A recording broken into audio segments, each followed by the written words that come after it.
Christine Woolley is on the verge of experiencing like the unparalleled journey of vindication coming because her book, which is being released in September on September 2nd, she's just received her manuscript in the mail. She's about to begin the audio recording of the book, and it'll be released to all of you, where you can buy it through Amazon or Barnes& Noble or Walmart or wherever. Target, wherever you buy your books. And her book is going to be going into the inner workings of, what her experiences were and what her pathway has unfolded, like since leaving polygamy and really departing all that she knows and unraveling and unpacking it. And really, she says that there's going to be stuff that she's not previously disclosed in this. And I know some of you guys are very hesitant because you're not sure how honest she's going to be. You don't know, what the reality will be. You don't know if anything new will be revealed. You don't know if it's going to be the sensational hit that you want. I think Christine is probably the very truthful, at least of all of them, about what's happened off camera and the most willing to call out Kody and Robin. But knowing that the book is about to come out and she's prepping for like all of the publicity coming of it, and she's about to start recording the audiobook, Kody and Robin have a lot to be concerned about. But they also have more to be concerned about because now Kody is now mandated officially to pay child support.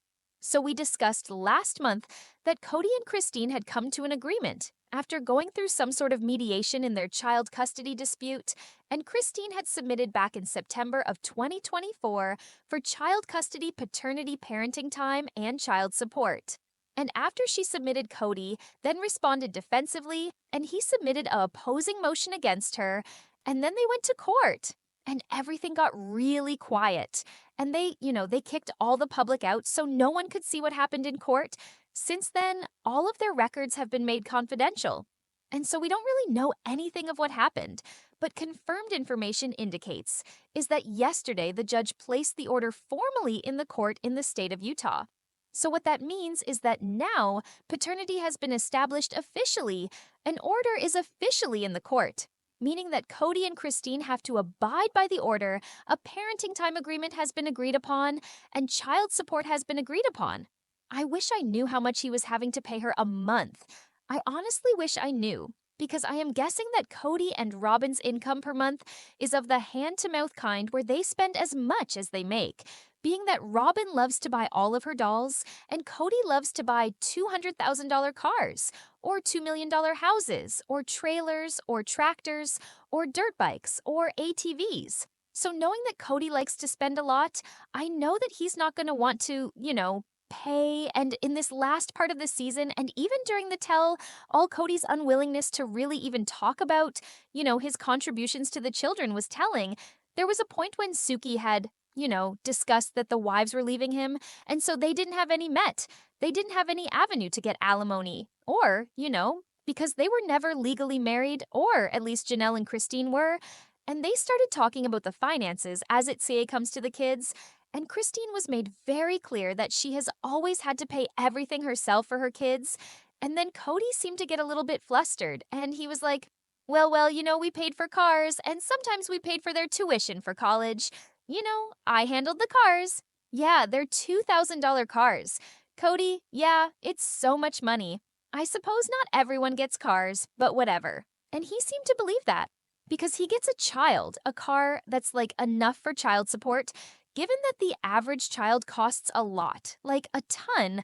I don't know how much they cost per year. Back in January, KUTV, which is a local Salt Lake City news outlet, they ran a story that there was a study done in by Upgraded Points, and it found that Utah parents spend approximately $18,800 annually to raise one child or $34,000 for two children. It's significantly less than the average cost in other states. And cities and areas like Salt Lake City and Provo are ranked as some of the most affordable places for raising children in the United States. Well, so at least they're not in an expensive place. I would guess that if they lived in Flagstaff still, the cost of raising children there might be a lot more. But if you think about how much that is, and you times that by how many 18 years the average cost to raise a child from birth to 18 years in Utah is $338,000. So Christine, I don't know, they have a standard calculation for how child support is viewed, and in the state of Utah, whoever has the majority of the parenting time and who has. So once she gets more than 51% time, he would have to pay her child support. And then that's under a standard child support, Cal. We know that they both have high incomes, obviously, because they're on reality television, and she's got this book and all these other investments. But the fact that he was able to buy a $2 million house, and he has all of this property and all of these assets, that's going to play a high role. And he's probably going to be paying her, I'm guessing, more than $1,000 a month for child support. And if she were smart, she would have asked him to pay her back for medical care for truly and back child support. Because in the state of Utah, once you establish paternity, you can seek arrears for 3 years. I think 3 or 4 years, so she can go back. And what I don't know is that if she got arrears for her daughter Isabel, she should have. I mean, honestly, I'm still aggravated that Kody never paid for Isabel's surgery for her spine and her scoliosis. Kody didn't pay a dime. So either way, there's a formal order now in court, and that means that the judge and Kody will have an arrangement if he doesn't actually pay. So what happens in the state of Utah is that everything goes through the state, and then you can set up your payments through the state, and then they can actually take it directly out of your paychecks or your bank account every 2 weeks. And so with that said, people who don't pay and get and fall behind can end up getting liens on their submitted by the court for back child support. Parents can be held in contempt after you get over a certain threshold of money owed. You can be at risk of criminal penalties like criminal non-support, and that's a high burden, right? You'd have to get pretty far behind for that. But more commonly, what I have seen in Cal in Utah is, for example, Kevin Franke, who was the husband of Ruby Franke, who's now in prison. After she did that horrible stuff to her children, she's in prison along with Jode Hildebrandt when he lost custody of the kids because of her arrest. At one point in time, he was behind child support like $10 or $8 or $9,000, and so the state had an order out against him and a judgment out against him, and he had to pay them back. And so they set up this thing in the court, and then they do, I think, bi-weekly chunks that are taken out. So they garnish the wages, and then until you get to zero, it's closed. So that's one option of one way they can manage it. If he falls behind, if he's smart, he won't fall behind and he'll just pay. Now, Kody's not always one to follow the rules, and he's definitely not one to abide by the law. So we'll see how this goes. But you'll be best bet to understand that Kody, even if this was a mediated agreement, even if this was something where he compromised on, he's not going to be happy. Because he's not going to be happy to have to pay anyone anything. I mean, he is the one who mocked the women when they left him, that they would go for child support. And he threatened Christine that if she ever went for child support, he would hire an attorney and take all of her money. So the fact that she went this route is amazing. So that's not good news. And interestingly, Kody was seen at an airport a couple days ago, and he looked all pissed off, and he was alone. I don't know. He was in Texas, so not in Utah, and I don't know that he would have had to be in Utah for this to get submitted in court, but he was traveling, and he didn't look happy according to pictures that were posted on Reddit. And he wasn't with Robyn, and the fact that they want different things with Robyn, saying she might want polygamy, and Kody saying he's done. Some people are speculating that Kody and Robyn's marriage is on the fritz. I don't see that happening. I honestly don't. I think the only reason that Robyn would ever leave Kody is if they lost the money and they were broke, or after her kids are old enough and she doesn't need him financially. But I think as long as Kody is supplying her the money that she wants so that she can shop and fill up her house with creepy dolls, she'll stay with him and deal with whatever's that's going on with them.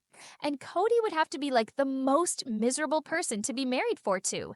And so the fact that she stays with him, she deserves them. I think they deserve each other. They're both that awful. So Christine gets her revenge, right?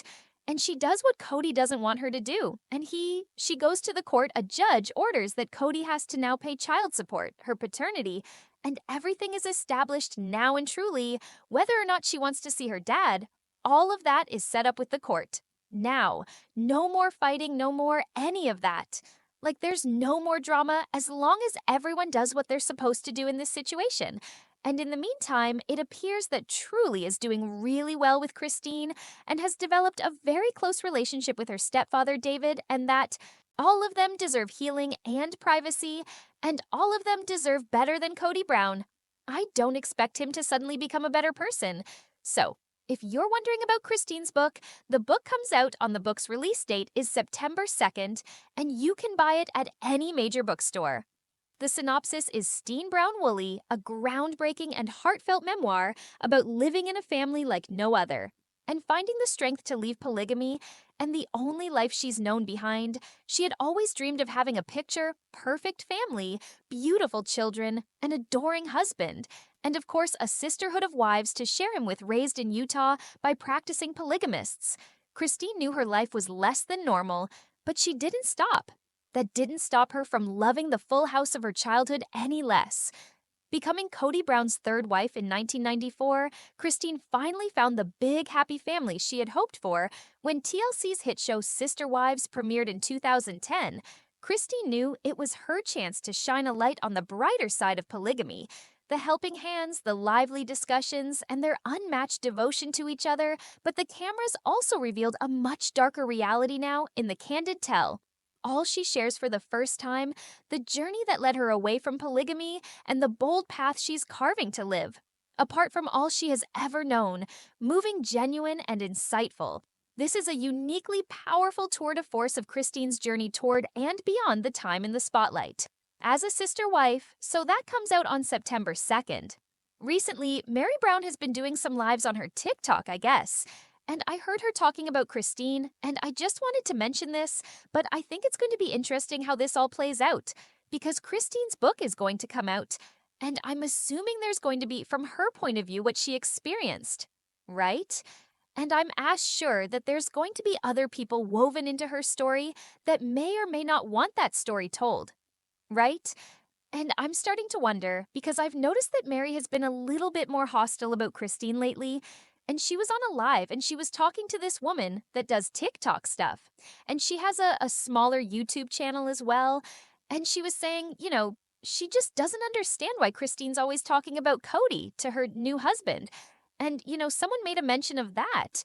Well, they're on a show and they're forced to talk about that. And she said, yes, that's true. But it felt like Mary is still in this mindset that, you should still give Kody grace. You should still give Kody the benefit of the doubt.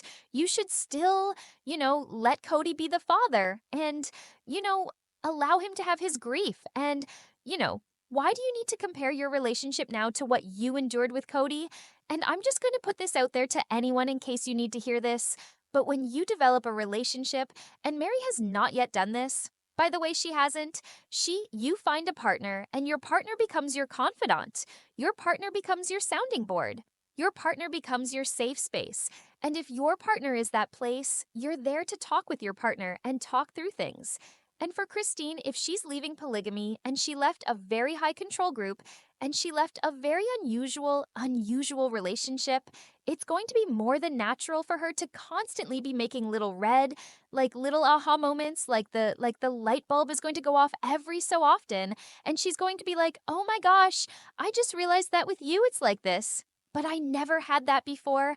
I didn't realize this wasn't normal." And that's a part of healing.